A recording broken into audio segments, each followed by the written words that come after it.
Olá, seja muito bem-vindo, seja muito bem-vinda a mais um vídeo do meu canal. O tema de hoje é a Era das Missões. Antes de entrar nesse tema, vamos contextualizar esse assunto.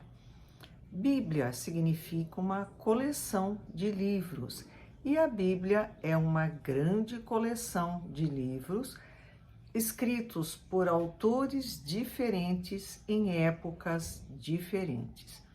Para que nós possamos entender melhor esse grande repositório de sabedoria que é a Bíblia, vamos tentar subdividir essa grande coleção em duas grandes coleções. Uma coleção se chama Antigo Testamento e a outra coleção se chama Novo Testamento. Bom, Novo Testamento, nós sabemos, é composto pelos 4 evangelhos, Mateus, Marcos, Lucas e João, por Atos dos Apóstolos, pelas epístolas e pelo Apocalipse. De maneira geral, para que a gente entenda, é uma divisão didática, ela não existe de fato, nós podemos separar o Novo Testamento em 3 eras principais. A primeira era é a era dos evangelhos, a vida de Jesus contada pelos evangelhos, como eu já citei anteriormente, Mateus, Marcos, Lucas e João. A segunda era é a era da igreja, que vai nos contar a formação da igreja cristã. E por último, que é o foco do nosso interesse, a era das missões, que é a expansão da igreja pelo Império Romano. Então, a igreja cristã foi se disseminar para o Império Romano através das missões. Nós vamos encontrar a Era das Missões no livro Atos dos Apóstolos, os capítulos de 13 a 28. Quem é o personagem principal dessa era? Paulo, que expande a igreja pelo Império Romano durante 2 décadas, desde a morte de Jesus até 2 décadas seguintes. Ele vai expandir a igreja cristã por todo o Império Romano. Bom, já entendemos a Era das Missões, que é a expansão da igreja cristã feita principalmente por Paulo. Para que a gente entenda melhor essas viagens de Paulo, nós precisamos primeiro lembrar que na época de Paulo eram viagens difíceis. A pessoa ia a pé, algumas viagens ele se transportou através de navios, era difícil. O acesso, ele era assim uma pessoa muito convicta na sua fé, muito determinada a levar a mensagem de Jesus aos gentios, que eram aqueles que não eram judeus. Por isso, nós temos dos nomes de Paulo, o apóstolo dos gentios, é aquele que disseminou a mensagem de Jesus para os que não eram judeus. Didaticamente, nós temos 4 assuntos principais. Primeira, viagem missionária. Segunda, viagem missionária. Terceira, viagem missionária. E, por último, julgamento e sua prisão. Então, nós vamos ver agora, em detalhes, cada uma dessas viagens. Bom, primeira viagem missionária da Galácia, ou também Galícia, e ele viajou por 2 anos. Nós encontramos em Atos dos Apóstolos, capítulos 13 e 14. Para a gente entender melhor, é a Turquia moderna, ele viajou por tudo lá.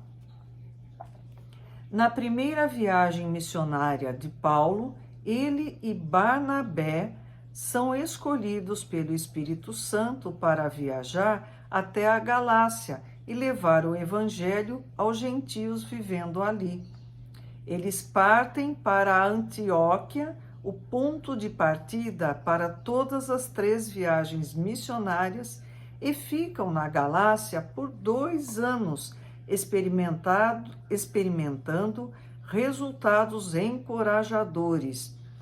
Depois que voltam a Jerusalém, Um conselho é realizado no meio de muita controvérsia, que determina que os gentios não precisam se converter em judeus, além de se converterem para cristãos. Então, tinha uma disputa, pontos de vistas diferentes. Alguns achavam que não, olha, ele não é judeu, mas ele aceitou Jesus, tá tudo bem, tá tudo certo.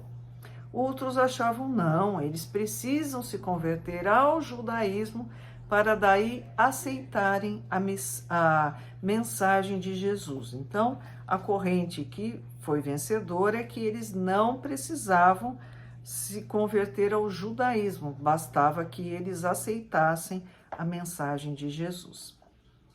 A segunda viagem missionária, Grécia durante 3 anos, nos Atos dos Apóstolos, capítulos 15 até 17. Paulo parte de Antioquia para visitar os crentes de sua primeira viagem. Então, ele converteu uma série de pessoas, ele volta para rever essas pessoas. No entanto, recebe uma visão de um homem na Macedônia, que é na Grécia, e muda seus planos, indo para a Grécia com a mensagem do Evangelho para os gentios ali. Ele viaja pela Grécia por 3 anos, então ele ia voltar. Aí ele recebeu uma visão dizendo para ele pregar na Macedônia, que fica na Grécia, e ele viajou pela Grécia durante 3 anos. Terceira viagem missionária, Ásia por 4 anos. Nós vamos encontrar nos Atos dos Apóstolos, capítulos de 18 a 21. Na verdade, essa Ásia é a costa ocidental da Turquia. Novamente, Paulo parte para encorajar os crentes de suas primeiras 2 viagens e espalhar a mensagem do Evangelho pela Ásia. Ele consegue muito sucesso e muita oposição. Em Éfeso, que fica no centro da Turquia, toda a cidade é tomada por um levante por causa de sua visita. Mesmo sendo avisado de que será preso se voltar a Jerusalém, volta mesmo assim depois de viajar pela Ásia por 4 anos e é imediatamente preso. Porque, se nós entendemos o contexto, ele pregava uma mensagem muito diferente do judaísmo da época.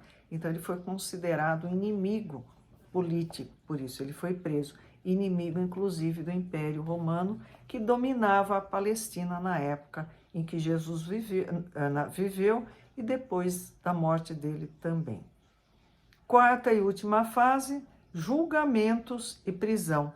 Prisão romana por 2 anos. Nós vamos encontrar em Atos dos Apóstolos, capítulos de 22 a 28. Líderes judeus em Jerusalém prenderam Paulo sob falsas acusações.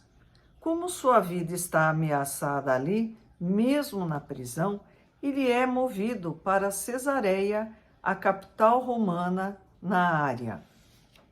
Então, eles perceberam que, como os judeus iam tentar matar Paulo de toda maneira, eles acharam prudente transportar Paulo para Cesareia. Ele ficou preso lá. Ali é julgado por 3 homens, Félix, Festo e Agripa. Para impedir as injustiças no processo, Paulo exercita seu direito como cidadão romano a apresentar seu caso perante César em Roma. Ele diz, olha, gente, eu sou judeu, mas eu sou um cidadão romano. Eu exijo ir até Roma, que é a capital do império, e me defender perante César.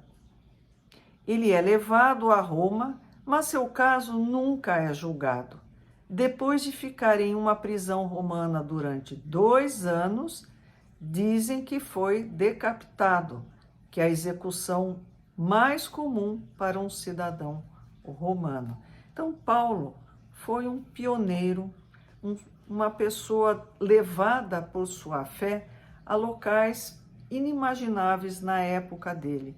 Ele tinha a convicção de que ele deveria levar a mensagem de Jesus àqueles que não eram judeus. Então ele se transformou de um judeu radical, ferrenho perseguidor dos cristãos na estrada de Damasco. Ele foi convertido por Jesus e a partir daquele momento, com a mesma convicção, a mesma firmeza com que ele perseguia os cristãos, ele passou a levar a mensagem de Jesus a todo canto que ele pôde levar. E ele não se preocupou, mesmo enfrentando ameaças, sendo espancado muitas vezes, preso outras tantas, ele deu a vida pelo seu ideal, que é levar a mensagem de Jesus a todos os locais. Então nós temos os nossos agradecimentos a Paulo, a nossa homenagem a essa pessoa que não duvidou nenhum instante de que sua missão era levar a mensagem de Jesus. Até o próximo vídeo. Inscrevam-se no canal, curtam o vídeo se vocês gostarem, compartilhem. É uma maneira nossa de levarmos de maneira ínfima, em comparação a Paulo, a mensagem de Jesus ao maior número possível de pessoas. Até o próximo.